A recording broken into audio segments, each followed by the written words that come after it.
What's going on, guys? Welcome back to the channel. Today we're taking a look at another pair of Kobes. This of course is the Kobe 4 draft day. This is the Kickwho God Killer batch of these. Before we get into them, I want to remind you this video and all the other content on my channel is for educational and entertainment purposes only. If you're new to the channel, guys, go ahead and like and subscribe. I really appreciate that. And then be sure to follow me on Instagram.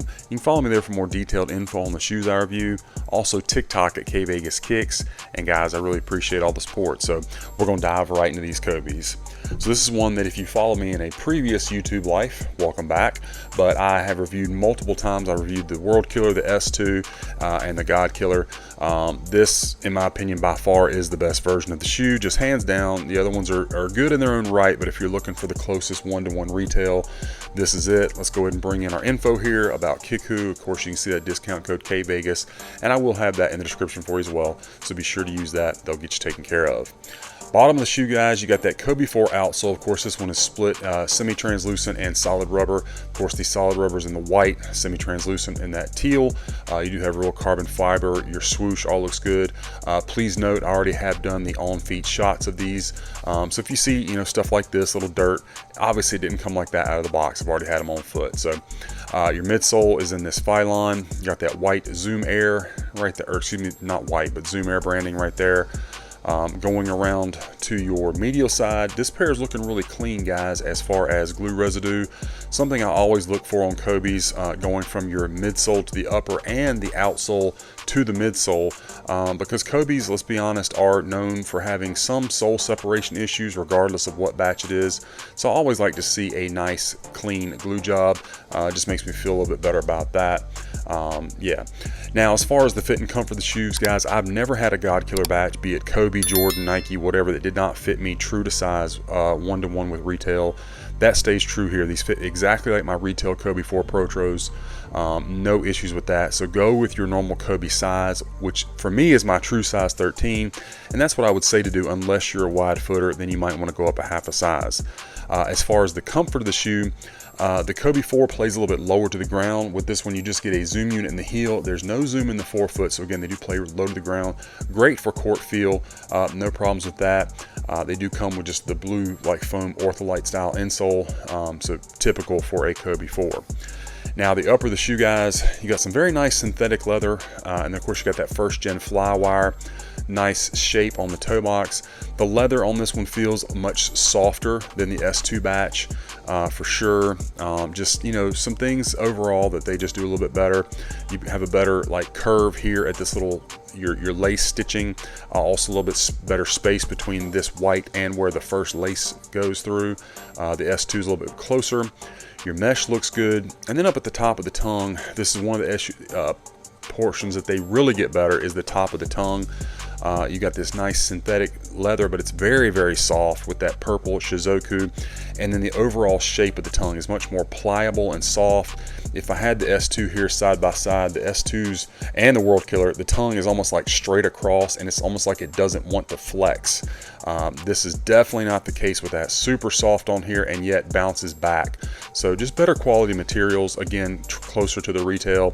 You have the teal hits on your sock liner and the back of the insole, purple on the insole. You can see the numbers and everything down there. I did remove it from the other shoe, so we'll take a look at that.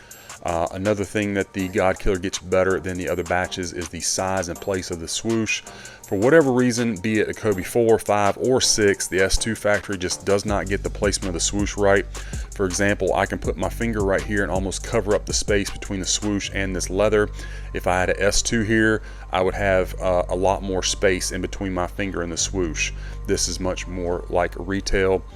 Your padding up here at your ankle collar feels exactly as it ought to. You got that textured leather. Of course, your heel counter in the teal with the Kobe signature. And then of course the back of the shoe, you have this very nice sleek shape with the date 6/26/96, and then the 24 pressed in very cleanly. Another thing that they get better than the S2 is that 24. It's much more defined, crisp lines, I guess is the way to say. Just again, closer to retail. Medial side, you got your swoosh and your perforations, everything that you would expect on a Kobe 4. Let's go ahead and bring in the other one, left shoe, and take a look at it.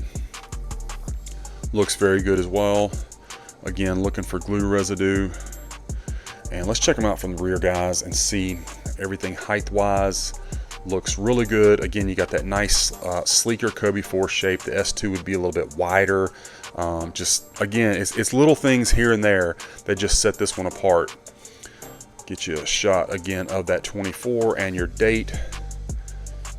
And of course, the heel count on the left shoe does not have the signature, which is correct. You won't believe how many people will comment about that. Why isn't the signature on the left shoe? It's not supposed to be. Outsole looks great. Again, you got that real carbon fiber. Materials all feel really good. Much better feel.